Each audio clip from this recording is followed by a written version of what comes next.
से प्रश्न करूं कि हमारा मूल धर्म क्या है और आप अगर उत्तर दें, कोई कहे हिंदू हैं, कोई कहे मुस्लिम हैं, कोई कहे पारसी हैं, कोई कहे ईसाई हैं, कोई कहे सिख हैं, तो ये प्रश्न का उत्तर सही नहीं हुआ। सबसे प्राचीन, सबसे जड़ से आप किस धर्म से हैं? जैसा कि सभी जानते हैं कि आप जिन धर्मों की बात कर रहे हैं, जिसके अंतर्गत आप जुड़े हुए हैं, वो मानव सभ्य होने के बाद ही बना।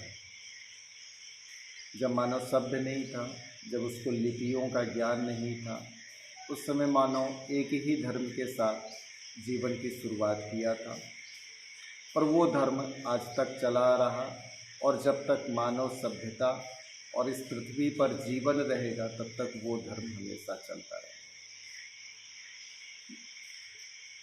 ये धर्म है प्रकृति का धर्म, और प्रकृति का धर्म ये ऐसा धर्म है, ये सिर्फ मानवों के लिए नहीं है।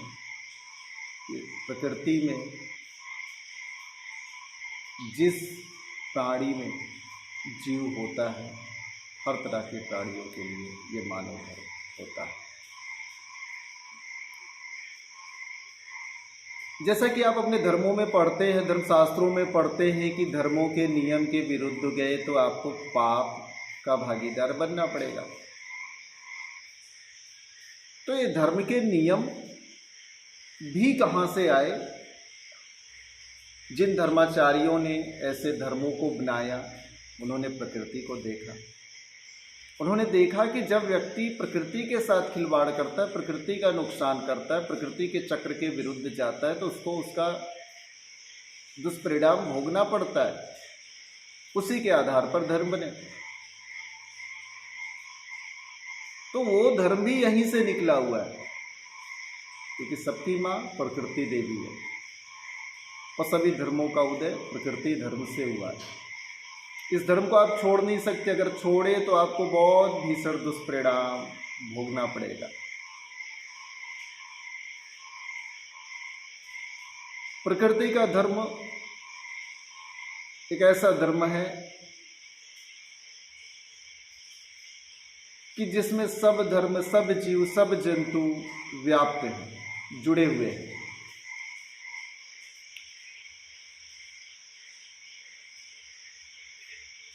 प्रकृति का धर्म एक ऐसा धर्म है कि अगर आप इसको लिपिबद्ध ना करिए, नियमबद्ध ना करिए, तो भी हर जीव जंतु या मनुष्य अपने जीवन के साथ प्रकृति के धर्म को जान जाता है, भले ही उसका पालन ना कर पाए। प्रकृति के धर्म का पालन कुछ विशेष अलग अलग तरीकों से होता है, अलग अलग स्तरों पर होता है। एक स्तर है शरीर का स्तर, एक स्तर है मन का स्तर, एक स्तर है प्राण का स्तर या भाव का स्तर, और एक स्तर है संबंधों का स्तर।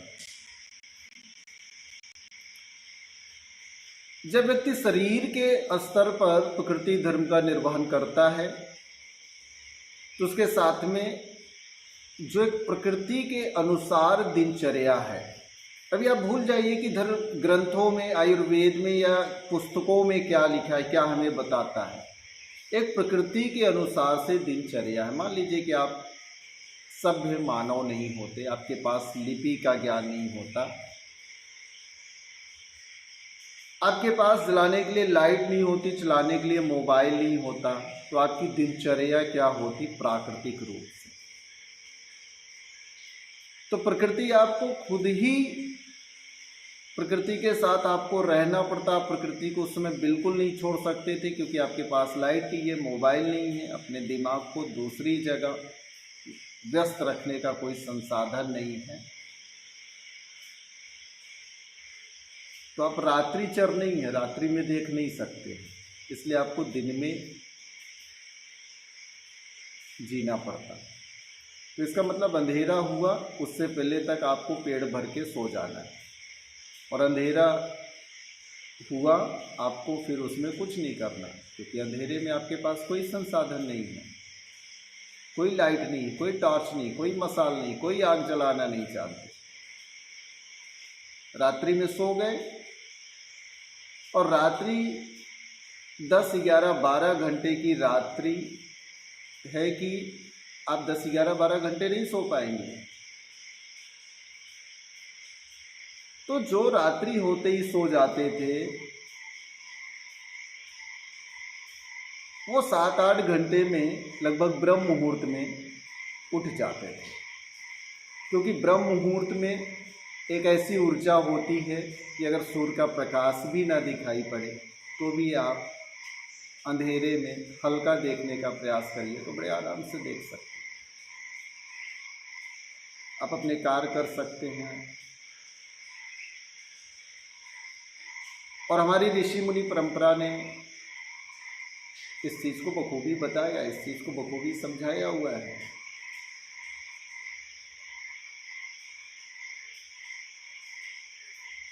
तो शरीर का धर्म और उसके साथ शरीर के धर्म में और भी बहुत सारी बातें हैं कि शरीर प्रकृति स्वयं, प्रकृति के धर्म में जो शरीर का धर्म है, प्रकृति स्वयं ही इसकी शुद्धि करती रहती है साल में 2-3 बार, फीवर के रूप में, बुखार के रूप में, पेट खराब हो जाता है उस रूप में। हम प्रकृति के धर्म के विरुद्ध कैसे गए? जब इस शरीर के धर्म में शुद्धि क्रिया की प्रक्रिया शुरू हुई तो हमने उसको रोक दिया उत्तेजक दवाएं खा करके। तो प्रकृति के नियम के विरुद्ध गए तो पाप के भागीदार हुए, तो दुष्परिणाम तो भोगना ही पड़ेगा। 1-2 गलतियां करने के बाद अगर समझ में आ जाए तो प्रकृति क्षमा करती है, लेकिन समझ में नहीं आता, अब भले ही कितने समझदार हैं, लेकिन इस मामले में अगर आपके समझ में नहीं आता तो वो दुष्परिणाम, उस पाप का दुष्परिणाम आपको शरीर के रूप में ही भोगना पड़ता है। कोई ना कोई ऐसा रोग आ जाता है कि आप खाना तो दवाइयाँ वहीं पड़ता है, लेकिन वो बुखार और पेट ठीक होने की तरह ठीक नहीं हो पाता। प्रकृति के दूसरे स्तर के धर्म के रूप में है मन का धर्म।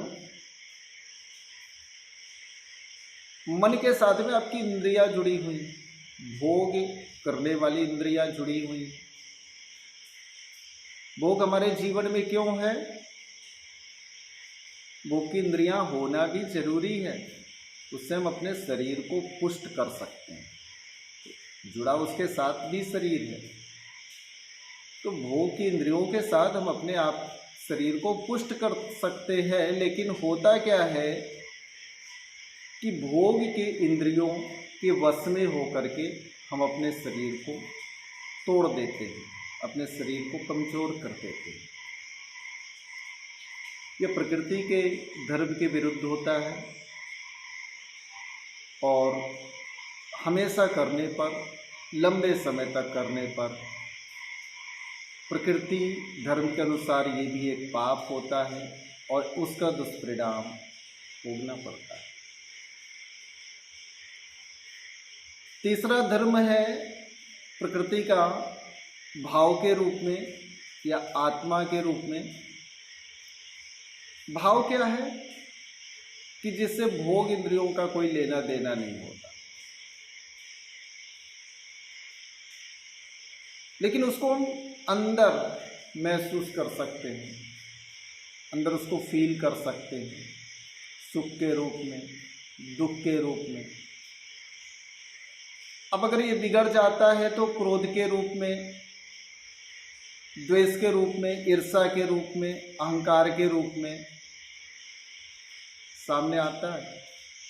और ये प्रकृति के धर्म के विरुद्ध है, क्योंकि अगर ये आता है तो प्रकृति के साथ, प्रकृति में रहने वाले जीवों के साथ हमारे संबंध बिगड़ते हैं।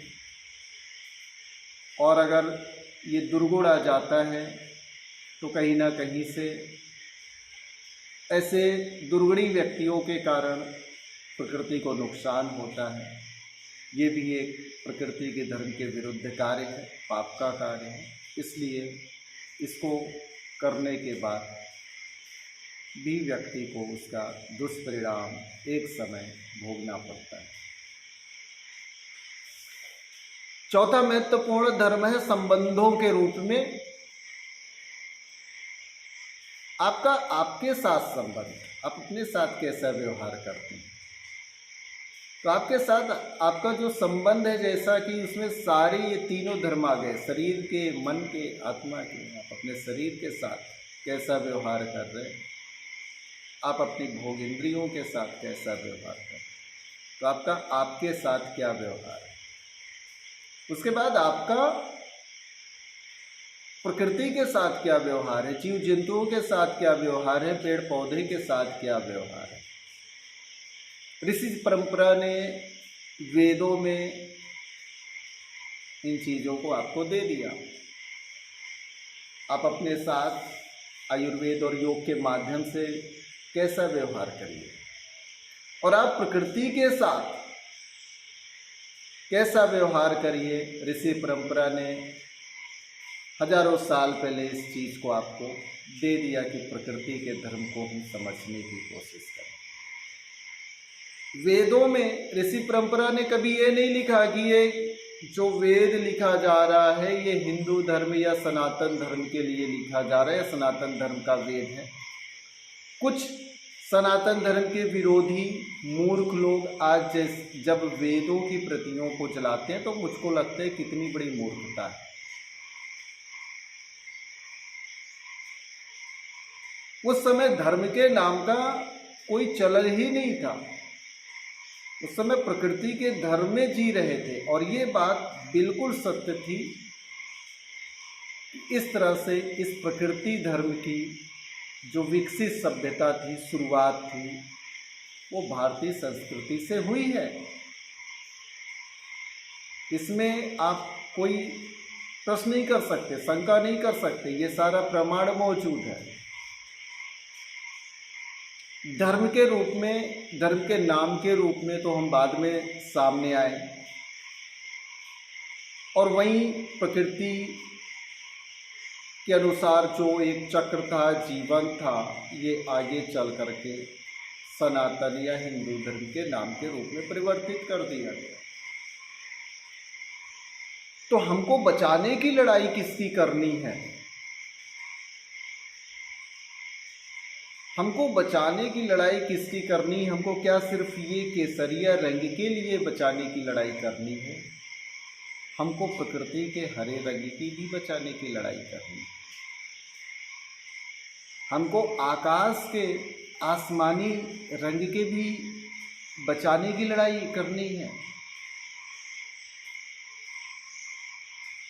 मिट्टी की सौंधी खुशबू को बचाने के लिए भी हमको लड़ाई करनी है। रंग बिरंगे जीव जंतुओं की बचाने की लड़ाई भी करनी है।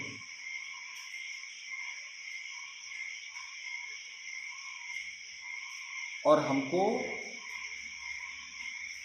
इस प्रकृति चक्र, प्रकृति धर्म को बचाने की लड़ाई करनी है। क्योंकि आप अपने धर्म को के आधार पर आपने अगर प्रकृति धर्म को छोड़ दिया और आपकी लड़ाइयों के चक्कर में प्रकृति को नुकसान हुआ, तो प्रकृति आपको क्षमा नहीं करने वाली है, छोड़ने वाली नहीं है। आप बहुत बड़े पाप के भागीदार हो जाएंगे। और प्रकृति धर्म देख करके, जाति देख करके, संप्रदाय देख करके, आपका पूजा पाठ देख करके आपको बचाती या छोड़ती नहीं है।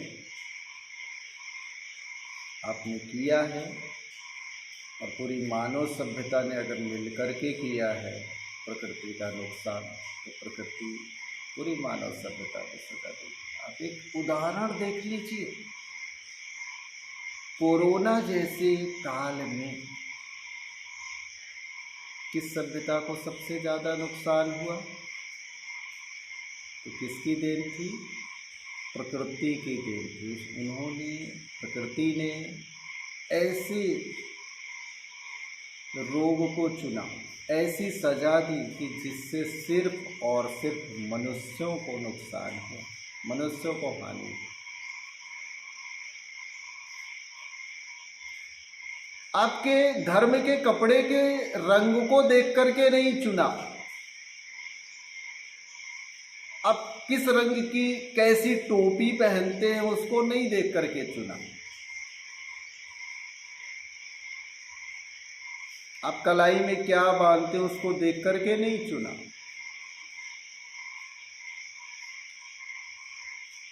और प्रकृति देवी सब देवियों के स्वरूप में, काली के स्वरूप में, दुर्गा के स्वरूप में,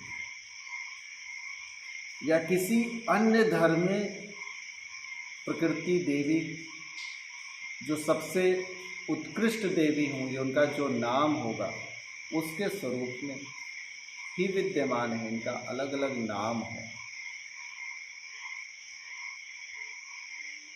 तो प्रकृति देवी से शक्तिशाली कोई नहीं, वो आपको देख रही और आपके जीवन के साथ में जुड़ी हुई। और प्रकृति का चक्र एक धर्म है।